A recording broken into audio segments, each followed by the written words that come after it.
Kuliah ambil jurusan komunikasi, asik kali ya. Tapi kan gue introvert.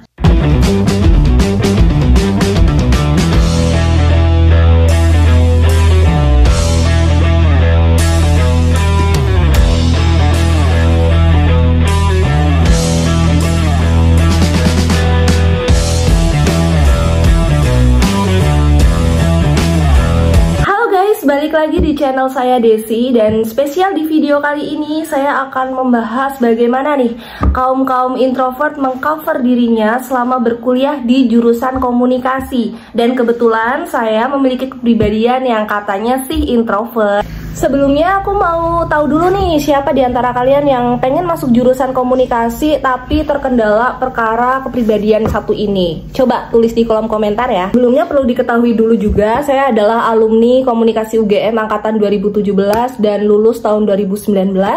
Dulu awal saya seleksi di Kom UGM karena menggunakan teknik seleksi yang lama, jadi tanpa wawancara ya. Kayak kita hanya menyiapkan beberapa naskah, kayak misalkan proyeksi tesis, kemudian motivation letter, dan beberapa tes TOEFL, tes TPA, seperti itu. Nah, teman-teman bisa cek di ugm.ac.id kalau misalkan ada rencana untuk melanjutkan studi S2 di komunikasi UGM ya. Nah, dulu karena awal kan nggak ada wawancara nih, jadi saya mikirnya, wah nggak ada wawancara nih. Aku sebagai kaum introvert merasa aman lah, karena kita hanya menyampaikan dalam bentuk tulisan ya waktu itu, karena kita harus menyiapkan naskah proyeksi dan juga motivation letter. Ya saya anggap aman lah gitu. Pas diterima nih, singkat cerita nih kan diterima ya. Saya bertemu dengan orang-orang yang memang memiliki kompetensi yang menurut saya luar biasa sih, teman-teman saya tuh. Maksudnya dari hal cara public speaking, mereka punya kompetensi yang relevan dengan jurusan yang mereka pilih untuk lanjut di studi S2 ini, yaitu komunikasi ya. Di luar dari mereka itu mayoritas praktisi ya, kayak misalnya praktisi humas dan memang expert lah di bidang media dan komunikasi. Nah, dari situ saya mencoba untuk menjadikan mereka semua itu motivasi saya sih. Bukan motivasi untuk bisa menyamai mereka ya, cuma paling enggak ya saya lebih baik lah dari diri saya yang sebelumnya, terutama dalam hal public speaking, kemudian juga skill cara berkomunikasi. Tapi teman-teman jangan insecure dulu, kita cari tahu dulu perbedaan introvert dan communication skill. Nah, introvert dan extrovert itu adalah kepribadian. Masing-masing dari kita nih pasti memiliki kepribadian yang berbeda-beda kan. Ada yang extrovert, ada yang introvert, dan juga ada jenis-jenis kepribadian lain kalau misalkan teman-teman sudah tes kepribadian ya. Nah, bukan berarti kaum introvert ini nggak bisa diajak untuk seru-seruan atau nggak bisa diajak untuk berkumpul sekedar untuk berdiskusi.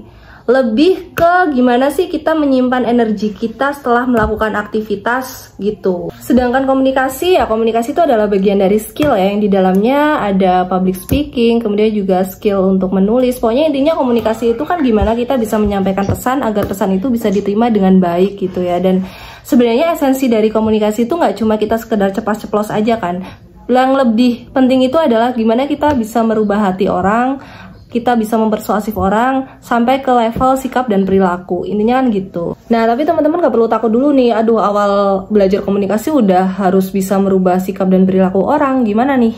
Gak perlu takut sampai ke situ sih sebenarnya ya, karena ya itu tadi, kalau kita belajar lebih dalam tentang komunikasi, ternyata komunikasi itu nggak cuma tentang berbicara kok gitu ya. Pasti di sana juga akan disesuaikan juga dengan kompetensi yang teman-teman punya. Bisa aja teman-teman mungkin kurang dalam hal penyampaian pesan, tapi teman-teman bisa menyampaikan pesan dalam bentuk atau format yang lain, misal dengan menulis atau dengan membuat konten atau dengan variasi format yang lain. Yang penting pesan itu bisa disampaikan dengan baik gitu. Nah, kabar baiknya nih, yang punya kepribadian introvert tuh nggak cuma lo sama gue doang. Ada juga tokoh-tokoh yang mereka punya kepribadian introvert yang nggak nyangka, padahal ketika mereka berorasi di depan umum, di depan publik, mereka sangat luar biasa. Contoh pertama nih, kayak Steve Jobs, pendiri Apple yang kita kenal memiliki kepribadian introvert. Beliau juga bisa mengcovernya dengan sangat baik ketika berorasi atau menyampaikan pendapat di hadapan publik. Contoh yang kedua, ada mantan Presiden Amerika Serikat Barack Obama, kemudian juga beberapa artis luar negeri yang dikenal dengan kepribadian introvertnya ya, kayak Emma Watson dan juga Lady Gaga. Dan di Indonesia sendiri sendiri kalau misalkan teman-teman sering baca-baca, juga ada salah satu tokoh luar biasa. Beliau adalah Bapak Proklamator dan Presiden pertama kita nih, Bapak Insinyur Soekarno, juga dikenal memiliki kepribadian introvert. Gak nyangka ya, dari cara beliau berorasi bisa mengubah hati dan semangat masyarakat. Ternyata beliau juga memiliki kepribadian yang introvert gitu. Teman-teman bisa baca selengkapnya di bukunya Oh Soo-young, seorang pakar komunikasi, yang berjudul Bicara Itu Ada Seninya. Banyak lah ya sebenarnya tokoh-tokoh yang bisa menginspirasi kita, paling enggak lebih baik dari diri kita sebelumnya gitu, dalam hal komunikasi atau teknik komunikasi.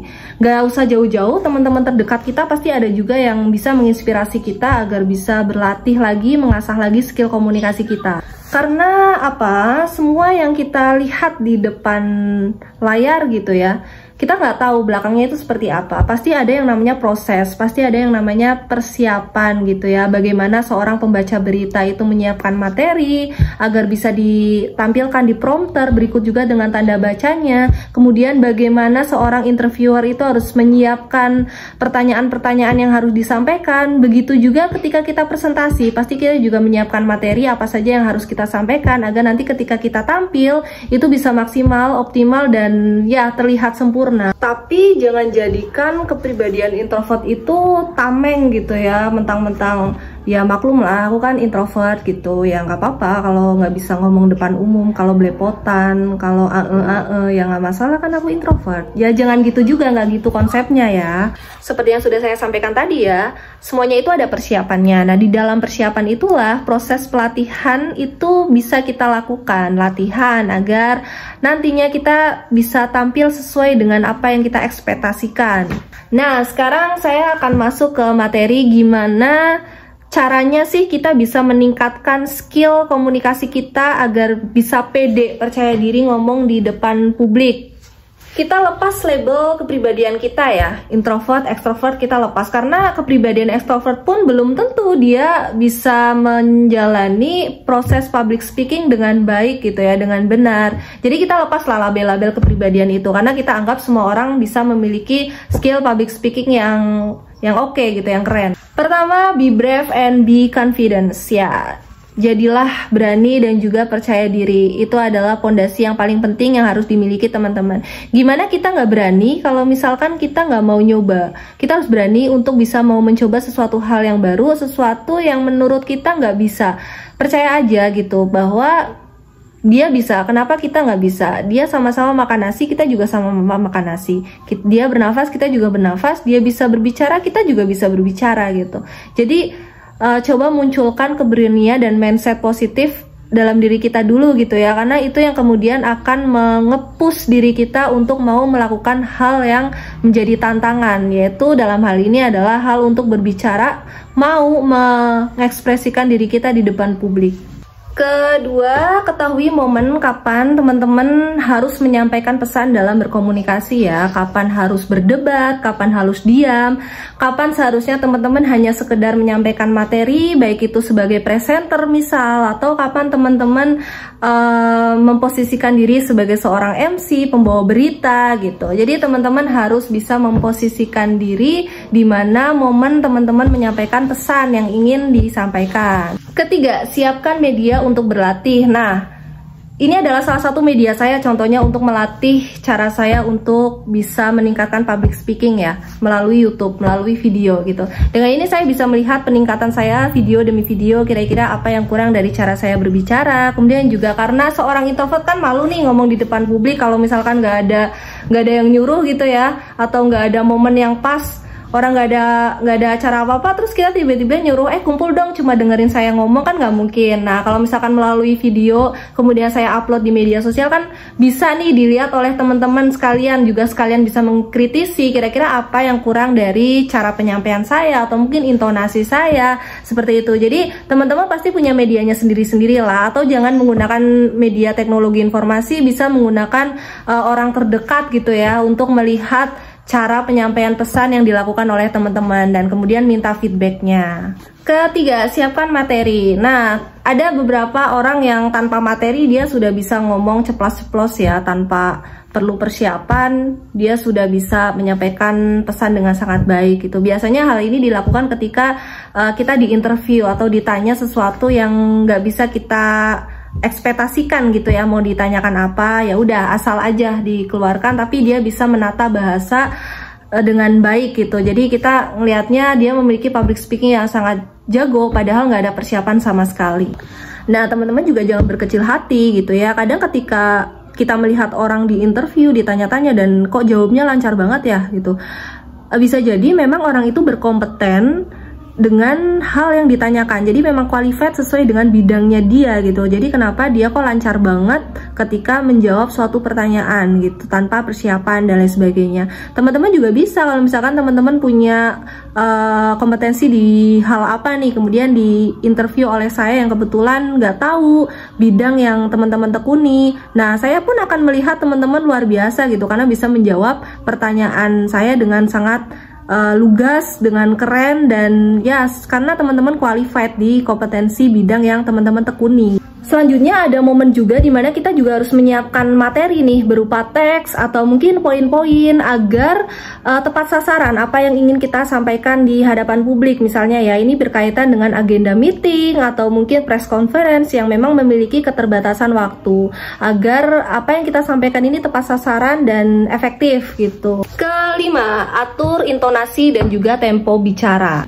Kendala umum bagi public speaker pemula itu sebenarnya di bagian intonasi ya terutama, dan juga pelafalan. Kadang belibet, saya juga masih perlu belajar kalau misalkan harus menyampaikan materi secara mendadak gitu tanpa persiapan. Kadang hal-hal yang sudah kita bicarakan ternyata kita hanya mengulang-ulang saja. Nah itu yang kemudian menjadi momok bagi para public speaker, terutama public speaker pemula nih. Tapi teman-teman gak usah khawatir dulu nih, selama ada tips ke-6 yaitu praktek. Ada quotes yang bilang practice make you perfect gitu ya. Jadi teman-teman bisa berlatih secara terus-menerus, jaga konsistensinya, teman-teman pasti bisa menemukan intonasi dan juga tempo yang tepat dan nyaman buat teman-teman. Kalau misalkan terbiasa dengan penyampaian materi atau cara ngomong yang cepat, asal lancar dan bisa dimengerti oleh lawan bicara teman-teman atau mungkin oleh publik gitu ya, ya it's okay, berarti itu adalah ciri khas dari teman-teman. Tapi yang pasti adalah ketika kita berbicara, esensinya sekali lagi bukan hanya sekedar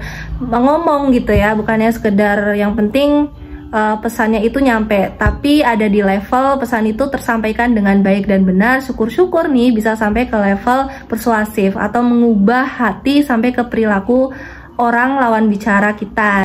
Kemudian yang ketujuh, yang terakhir adalah evaluasi. Nah evaluasi ini gak kalah penting nih buat teman-teman berdasarkan dengan cara latihan yang tadi teman-teman pilih ya, baik itu melalui video atau mungkin rekaman suara teman-teman sendiri, atau bahkan bisa minta feedback langsung ke orang lain. Dalam hal ini misal teman-teman sudah mencoba berbicara atau menyampaikan materi di depan keluarga atau teman-teman kalian, seperti itu. Kalau cara praktek latihan kalian sama kayak saya nih, misal menggunakan video, ya kita ulas lagi videonya dan kita posisikan diri kita sebagai orang lain yang menonton video kita sendiri gitu. Kira-kira penyampaian materinya nih sampai atau enggak, atau mungkin dari hal-hal teknisnya nih kayak intonasinya, temponya, atau mungkin lugas atau enggak kita dalam berbicara. Nah jangan sampai juga kita ilfeel dengan suara kita sendiri. Nih siapa nih yang suka ilfeel dengan suara sendiri? Kadang kita kalau misalkan habis di story oleh teman ya, kemudian kita di-upload di sosial media dan kita dengar suara kita secara terus-menerus, kita tuh kayak ilfeel sendiri, ih apa banget sih suara gue gitu. Nggak boleh seperti itu ya, karena dalam hal ini adalah kita gunakan suara kita, apapun itu bentuknya dan hasilnya itu sebagai bahan evaluasi agar kita bisa perbaiki gitu kesalahan-kesalahan yang ada selama kita menjalani proses latihan public speaking. Nah, proses-proses latihan yang sudah kalian jalani nih bisa jadi portofolio kalian juga nih, karena kan pasti dari hari ke hari harusnya semakin bagus ya. Syukur-syukur nanti kalian dapat kesempatan untuk menjadi pemateri atau pembicara di suatu event. Kalau misalnya kalian sudah dapat kesempatan itu, ambil saja, anggap itu sebagai langkah awal teman-teman menjadi seorang public speaker yang profesional dan juga bisa diandalkan. Nah, itu dia beberapa tips berdasarkan pengalaman saya sebagai kaum introvert untuk berani mengekspresikan diri di jurusan komunikasi. Nah, kira-kira teman-teman punya pengalaman apa nih sebagai anak komunikasi yang ngaku introvert? Coba tulis di kolom komentar ya.